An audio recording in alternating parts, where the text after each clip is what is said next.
Orient bell tiles studio से आप देख रहे हैं एबीपी न्यूज। ना इधर ना उधर, हर खबर की पूरी खबर, ना लाग लपेट ना खबरों में खोट। आप देख रहे हैं एबीपी रिपोर्ट और मैं हूं आपके साथ शीरी। शुरुआत करेंगे उन 4 खबरों के साथ जो इस बुलेटिन में आगे आप विस्तार से देखने वाले हैं। एनडीए में सीट बंटवारे पर पेच फंसा हुआ है। सूत्रों का दावा है कि 36 से 40 सीटों पर चिराग अड़े हुए हैं। मांझी भी 15 से कम पर अभी तैयार नहीं है। उपेंद्र ने 23 सीटों की डिमांड की है, तो वहीं महागठबंधन में भी सीट बंटवारे पर अभी बात नहीं बन पाई है। क्या खबर आ रही है आपको बताएंगे आगे। दूसरी खबर, सिंगर जुबिन गर्ग की मौत के मामले में नया मोड़ आया है। एसआईटी ने जुबिन के चचेरे भाई और पुलिस अधिकारी संदीपन गर्ग को गिरफ्तार किया है। मौत के वक्त सिंगापुर में मौजूद थे संदीपन। तीसरी खबर, आंध्र प्रदेश के कोनासीमा से जहां पटाखा फैक्ट्री में भीषण धमाका हुआ। आग की चपेट में आने से 6 लोगों की मौत हो गई, कई घायल हैं। सीएम चंद्रबाबू नायडू ने इस पर दुख जाहिर किया है। और ओडिशा के जाजपुर में महिला के लिए एक मगरमच्छ काल बन गया। नदी किनारे कपड़े धोते समय महिला पर उसने हमला कर दिया, खींचकर नदी में ले गया। अब खबरें विस्तार से आपको दिखाते हैं। बात सबसे पहले राजस्थान के राजसमंद की, जहां पर बेखौफ बदमाशों ने जमकर तांडव मचाया। थार सवार बदमाशों ने पहले हथियार दिखाकर पुलिस को डराया और फिर उन पर गाड़ी चढ़ाने की कोशिश की और पुलिस वालों को चकमा देकर थार सवार बदमाश वहां से फरार हो गए। ये घटना देलवाड़ा टोल प्लाजा की है, जहां पुलिस ने थार में बैठे बदमाशों को घेर लिया, लेकिन बदमाशों ने टोल बैरियर को तोड़ दिया और वहां से भागने लगे। हाथ में पिस्तौल लिए पुलिस वालों ने भी उनका पीछा किया। पुलिस के इशारे पर एक टोल कर्मचारी ने आगे बैरिकेड लगा दिया ताकि थार को रोका जा सके, लेकिन बदमाशों ने आगे चल रही गाड़ी को भी धक्का देते हुए बैरिकेड को गिरा दिया। पुलिस ने बदमाशों पर फायरिंग भी की, लेकिन वो भागने में सफल रहे। यूपी के बुलंदशहर में सांडों ने बीच बाजार जमकर उत्पात मचाया। अलीगढ़ चौराहे पर 2 सांड ऐसे लड़े कि कई गाड़ियां कबाड़ बन गई। आसपास खड़े लोगों पर भी सांडों ने हमला करने की कोशिश की। सांडों ने तो खाकी को भी नहीं बख्शा, सिंग मारी और पुलिस वाला बाइक समेत गिर गया। बीच बाजार सांडों के बीच ऐसा दंगल हुआ कि दुकानदार दुकान बंद करने भागने लगे। जहां सांड लड़ रहे थे वहां कई मोटरसाइकिल खड़ी थी, जिन्हें सांडों ने गिरा दिया। लड़ाई कर रहे इन सांडों को छुड़ाने के लिए लोगों ने पानी भी डाला, लेकिन सांड नहीं भागे। सांडों के हमले से एक होमगार्ड समेत कई लोग जख्मी हो गए हैं, जिसके बाद लोगों में दहशत का माहौल है। उत्तर प्रदेश के बागपत में बाइक पर आई लव मोहम्मद वाला स्टिकर लगा होने पर ट्रैफिक पुलिस ने चालान काट दिया। बाइक सवार ने इसका वीडियो बनाकर सोशल मीडिया पर शेयर किया, जो अब वायरल है। आई लव मोहम्मद वाला स्टिकर लगे होने पर ट्रैफिक पुलिस ने बाइक सवार का चालान कर दिया था, जिसका बाइक सवार ने जमकर विरोध किया। मेरी बाइक पर लिखा हुआ आई लव मोहम्मद, ठीक है, और ये इन साहब ने मेरा चालान काटा है आई लव मोहम्मद के ऊपर, देख लो।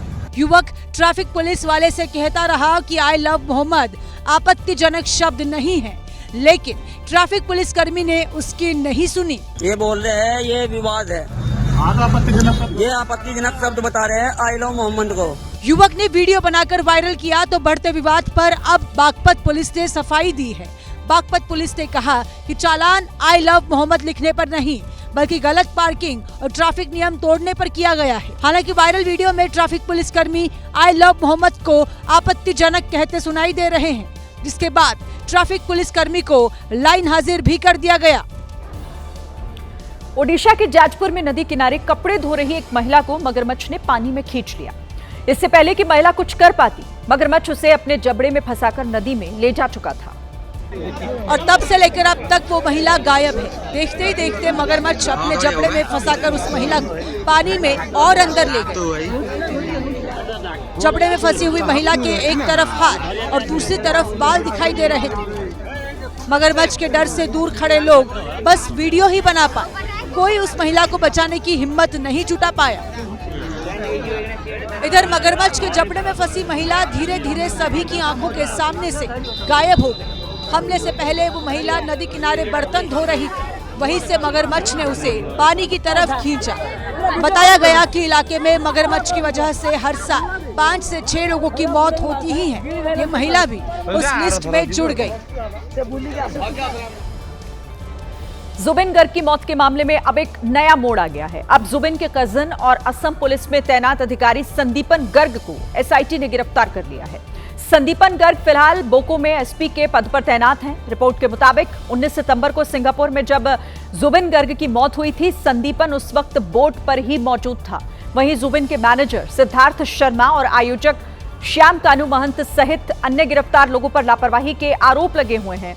एसआईटी के साथ साथ अब ईडी भी इस मामले से जुड़े हुए वित्तीय अनियमितताओं और गड़बड़ी की जांच कर रही है, जिसमें संदिग्ध लेन देन और जहर देने के दावे भी शामिल हैं।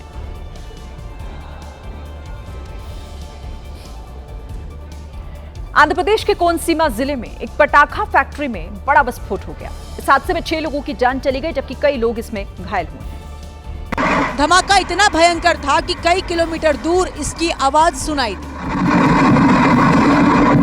आसमान में धुएं का गुबार फैल गया और कुछ सेकंड में ही पटाखा फैक्ट्री में भीषण आग लग गई। हर तरफ अफरा तफरी का माहौल था। आग बुझने में दिक्कत हो रही थी क्योंकि लगातार पटाखे फट रहे थे।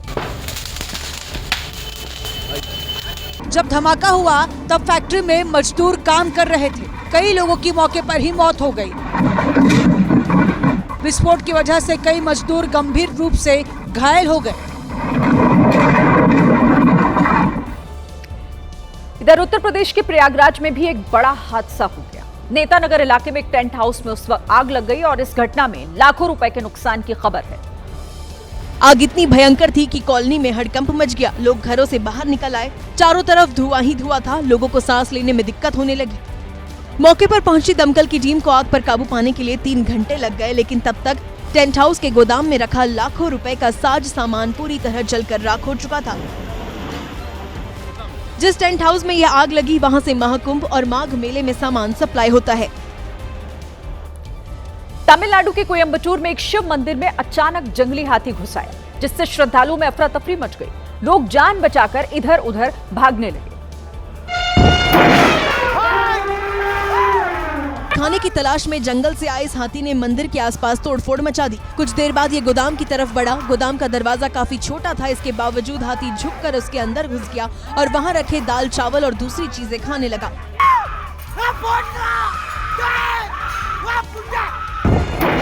गोदाम के अंदर हाथी को देख लोगों ने शोर मचाना शुरू कर दिया। वहीं वन विभाग के कर्मचारी पटाखे फोड़कर हाथी को बाहर निकालने की कोशिश में जुट गए। काफी कोशिश के बाद हाथी गोदाम से बाहर निकला और भीड़ की ओर दौड़ा, लेकिन लोगों ने पत्थर मारना शुरू कर दिया। वहीं वन विभाग के कर्मचारियों ने पटाखे फोड़कर हाथी को जंगल की तरफ खदेड़ दिया। भारत के लाखों करोड़ों लोगों पर स्लिम यानी पतला दिखने का फितूर हावी है और लोगों के इसी फितूर की वजह से वेट लॉस मेडिसिन यानी वजन घटाने वाली दवाइयों की बिक्री आसमान पर पहुंच गई है। जानकारी के मुताबिक वजन घटाने के लिए इस्तेमाल होने वाली दवा मॉन्जारो अब देश के नंबर 2 मेडिसिन ब्रांड बन गई है। अमेरिकी कंपनी एली लिली की दवा मॉन्जारो की बिक्री सितंबर के महीने में 80 करोड़ रुपए के पार पहुंच गई। अभी देश का सबसे बड़ा मेडिसिन ब्रांड जीएसके यानी ग्लैक्सोस्मिथक्लाइन की एंटीबायोटिक दवा ऑगमेंटिन है, जिसकी बिक्री 85 करोड़ रुपए रही। मॉन्जारो इस्तेमाल करने वाले लोग हर महीने इस पर 14,000 से 27,000 रुपए तक खर्च कर रहे हैं और इसी साल मार्च में लॉन्च होने के बाद से अब तक इसकी बिक्री 233 करोड़ रुपए की हो चुकी है। वहीं वजन घटाने में इस्तेमाल होने वाली नोवो नॉर्डिस्क कंपनी की दवा वीगोवी भी उसकी जो बिक्री है सितंबर में सिर्फ 9 करोड़ रुपए की रही है। देखिए, जब बच्चे का जन्म होता है तो जानवर भी उसे अपने सीने से लगाकर रखते हैं, लेकिन मध्य प्रदेश के टीकमगढ़ में एक मां ने अपनी कोख से जन्मे बच्चे को मरने के लिए उसे कचरे के ढेर में फेंक दिया। बाइक में सवार ये लोग सड़क के किनारे खड़े थे। पानी की बोतल लिए ये तीसरा व्यक्ति वहां रखवाली कर रहा था और तीनों की मदद से वो कलयुगी महिला अपने नवजात बच्चे को कचरे के ढेर में फेंक रही थी। बच्चा फेंकने के बाद 2 पुरुषों के बीच बैठकर महिला वहां से फरार हो गई। उस नवजात का शरीर अभी इस पापी दुनिया को झेलने के लायक बना ही नहीं था कि उससे पहले ही वो कचरे के ढेर में पड़ा मिला। कचरे की बदबू से रोने वाले बच्चे की आवाज सुनकर लोगों ने हॉस्पिटल स्टाफ को बुलाया। नवजात को लेकर स्टाफ ने दौड़ते भागते उसे तुरंत एसएनसीयू में भर्ती किया, जहां उसकी हालत ठीक बताई जा रही है। इधर सीसीटीवी के आधार पर नवजात को मारने के लिए छोड़ने वाली वो माँ, उसके साथ आए लोग सभी गिरफ्तार कर लिए गए।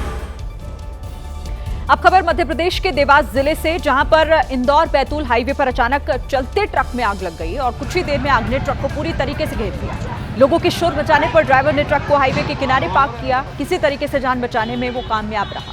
ट्रक में आग कैसे लगी, फिलहाल इसका खुलासा नहीं हो पाया है।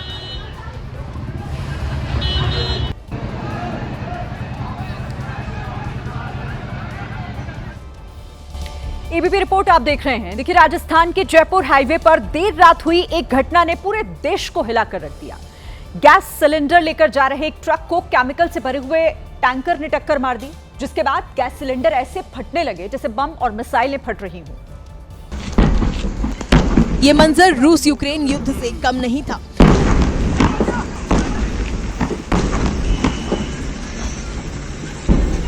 ट्रक में रखे करीब 200 गैस सिलेंडर ऐसे फट रहे थे जैसे युद्ध के समय बम और मिसाइल फटते हैं।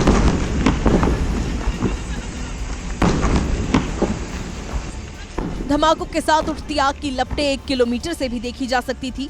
मंजर बिल्कुल वैसा था जैसे कोई फाइटर जेट और ड्रोन आसमान में बम वर्षा कर रहा हो। ये तबाही राजस्थान के दुदू में जयपुर अजमेर हाईवे पर मची। एलपीजी गैस सिलेंडर और केमिकल से भरे ट्रक के बीच टक्कर के बाद एलपीजी गैस सिलेंडर से भरे ट्रक में ऐसी भयानक आग लगी जिसमें करीब 200 गैस सिलेंडर जलकर खाक हो गए। 200 गैस सिलेंडर्स में ब्लास्ट हुआ तो इस दौरान करीब 2 घंटे तक आसमान में आग के शोले उठते रहे। जिस जगह यह हादसा हुआ वहां पास ही में एक ढाबा भी था, जहां ब्लास्ट होता देख ढाबे पर खाना खा रहे लोगों की हालत यहां खराब हो गई।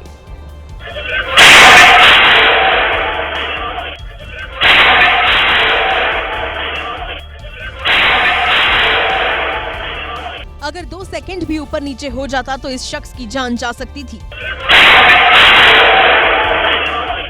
ढाबे पर खाना खा रहे लोग एलपीजी गैस सिलेंडर में आग लगने के बाद ढाबे के बाहर खड़े थे, लेकिन गैस सिलेंडर धमाके के साथ फटे तो कई सिलेंडर ढाबे पर आकर भी गिरे।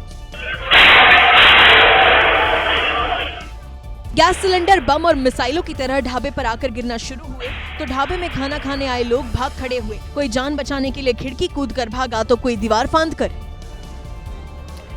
ऐसा भयानक मंजर लोगों ने पहले कभी नहीं देखा था। सिलेंडर तो धमाकों के साथ फटकर ऐसे यहां वहां उड़ रहे थे कि लोगों को जान बचाना मुश्किल पड़ गया।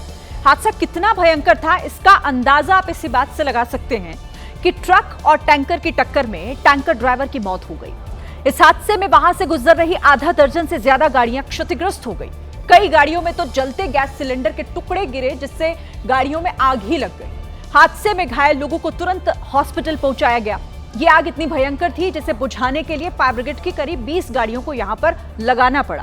करीब 2.5 घंटे की कड़ी मशक्कत के बाद आग पर किसी तरह काबू पाया जा सका।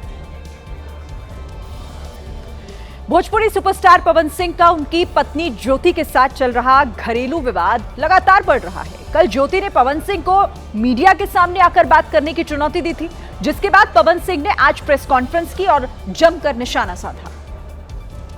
पवन सिंह प्रेस कॉन्फ्रेंस करने आए तो वो भावुक और काफी परेशान दिखे। पत्नी ज्योति के साथ चल रहे झगड़े पर पवन सिंह ने कहा कि विधायक बनने के लिए ज्योति इस हद तक गिरी हैं। ज्योति चुनाव के समय अपनापन दिखा रही हैं, लेकिन इससे पहले उन्होंने अपनापन नहीं दिखाया। औरत के आंसू सबको दिख जाते हैं, मर्द के आंसू किसी को नहीं दिखते।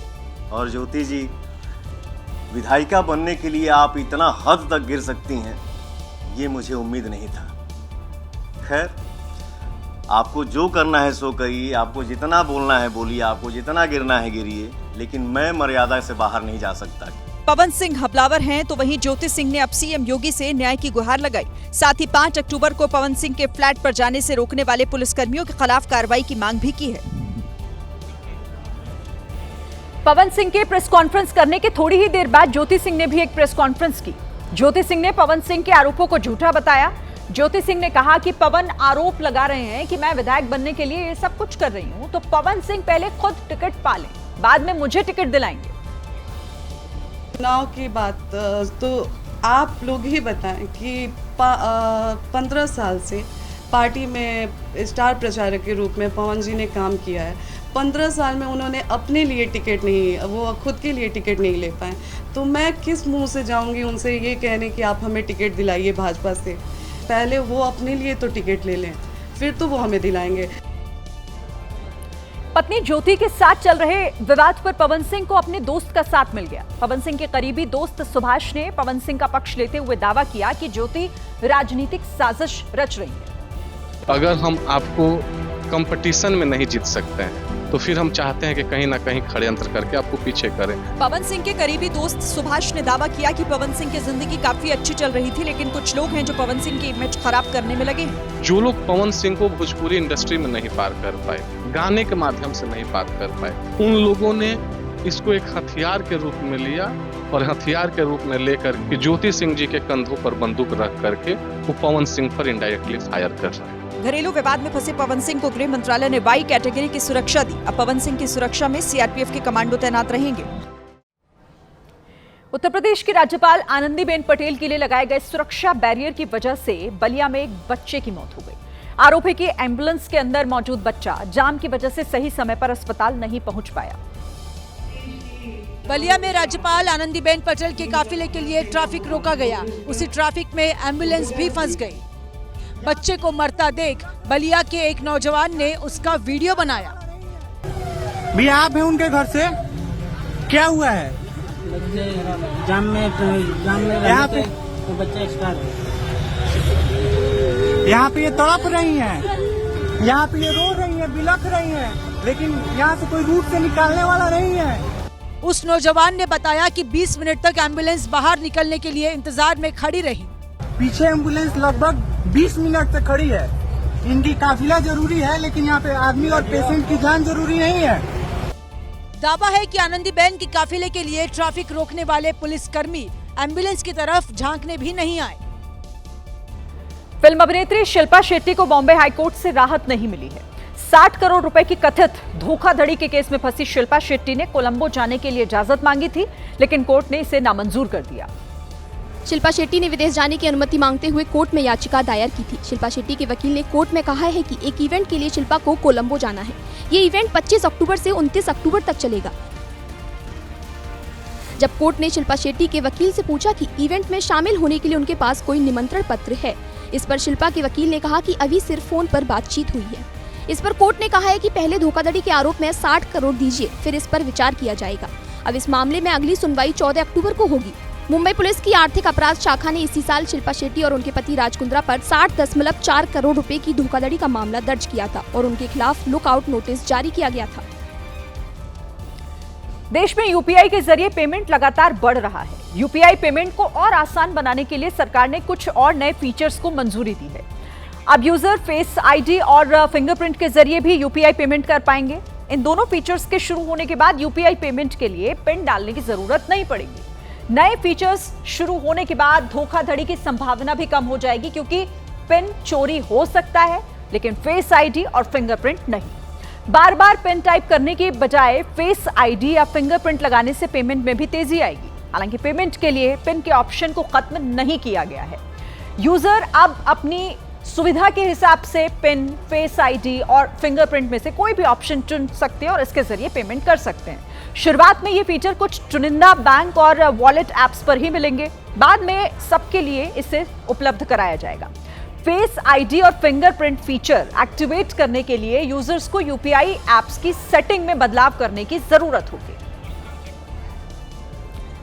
मध्य प्रदेश में कफ सिरप से अब तक 20 बच्चों की मौत हो चुकी है। कई बच्चों का अस्पताल में अब भी इलाज चल रहा है।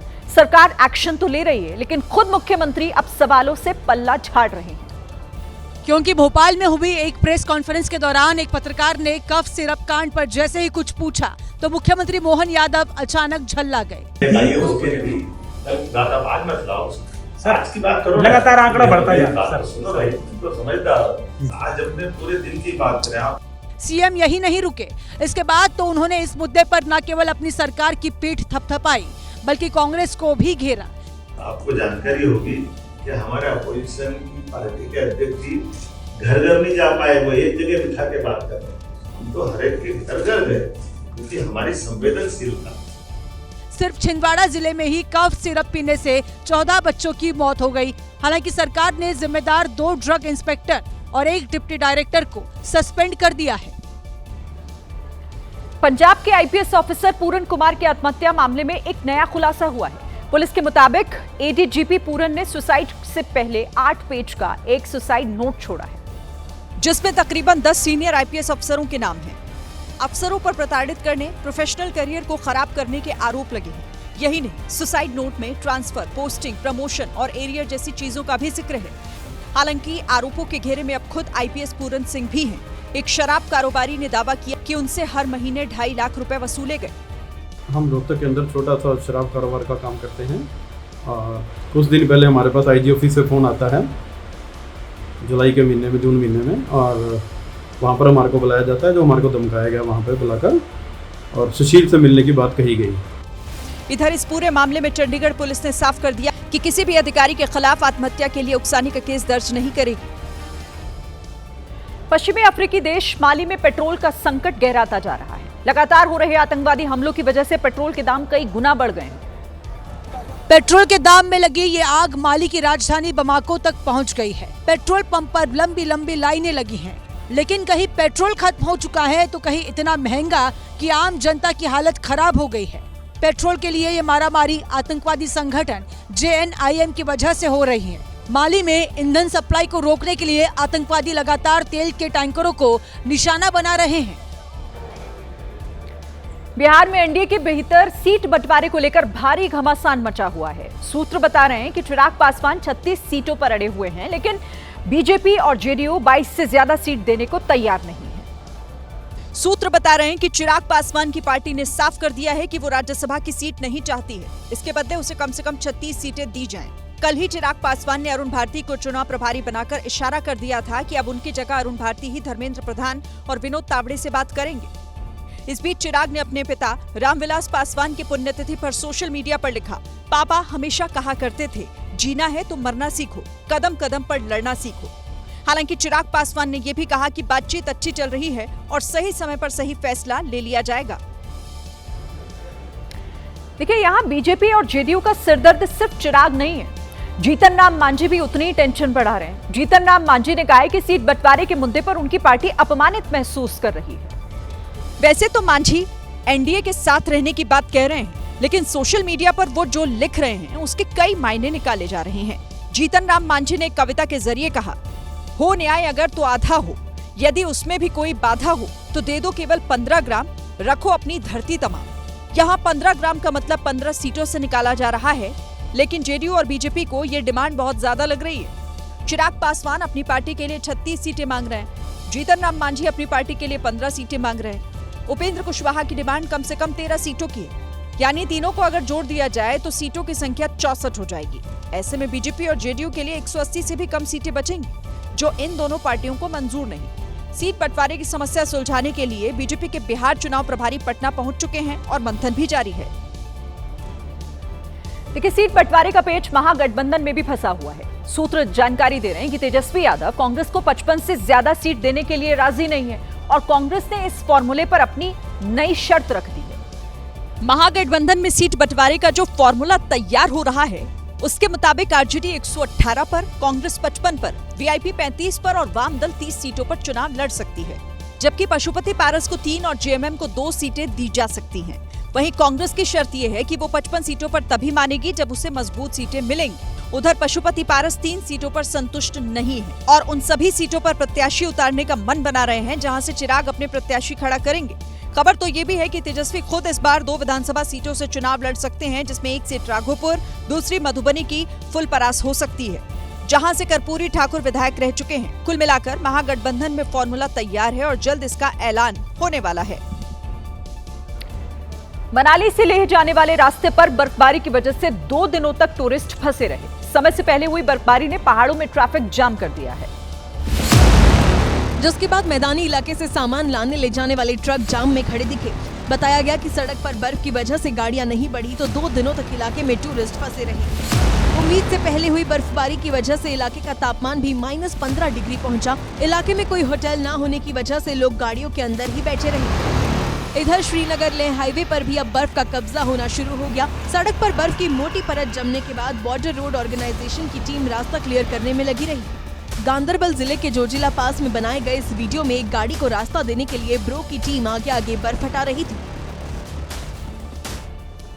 मध्य प्रदेश का रीवा जिला एक बार फिर शर्मसार हो गया, जहां स्कूल जा रही एक नाबालिग छात्रा को अकेला पाकर समुदाय विशेष के युवक ने दरिंदगी की और फरार हो गया। सोमवार सुबह कक्षा 12वीं में पढ़ने वाली छात्रा साइकिल से स्कूल जा रही थी। आरोप है कि रास्ते में खड़े इरफान ने छात्रा को अकेला पाकर उसकी साइकिल रोकी और छात्रा को जबरन खेत में ले जाकर उसके साथ दुष्कर्म किया। छात्रा चीखी चिल्लाई तो आसपास मौजूद लोग मौके पर पहुंचे, जिसके बाद आरोपी इरफान मौके से भाग निकला। हालांकि परिवार वालों की सूचना पर पुलिस ने तुरंत कार्रवाई की और इरफान को गिरफ्तार कर लिया। घटना के कारित होने के 8-10 घंटे बाद ही लड़की जो आरोपी लड़का था उसको संकरगढ़ से हमने पकड़ लिया है और आगे मामले की जांच पड़ताल जारी है। पुलिस अब ये पता लगाने में जुटी है कि इरफान के साथ इस घिनौनी वारदात में कोई और तो शामिल नहीं था।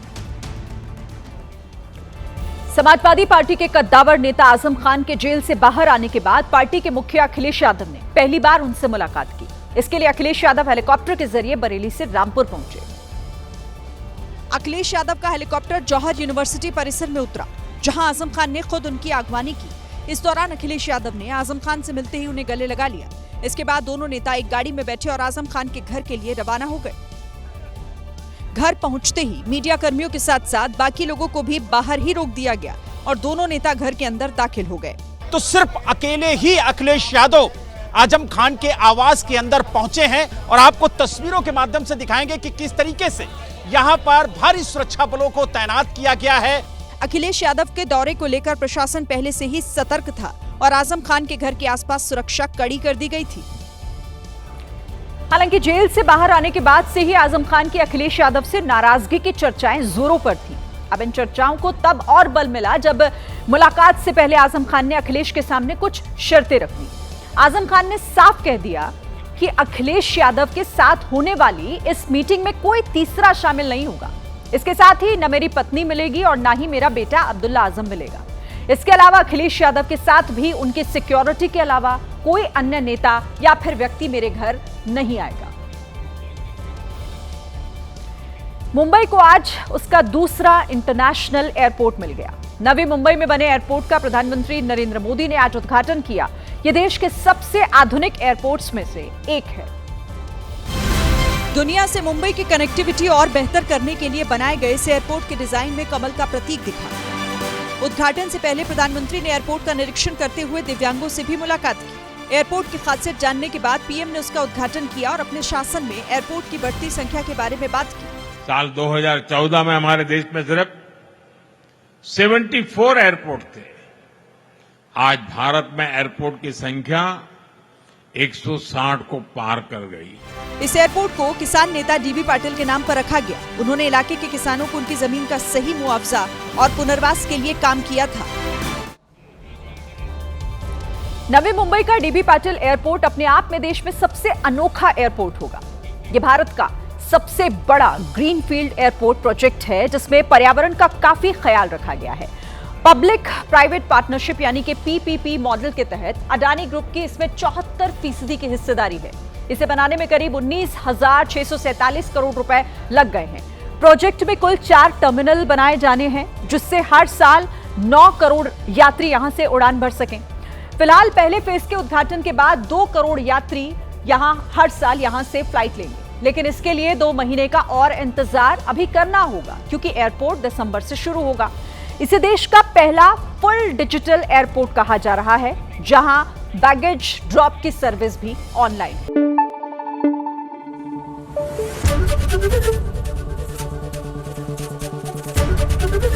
एबीपी न्यूज आपको रखे आगे।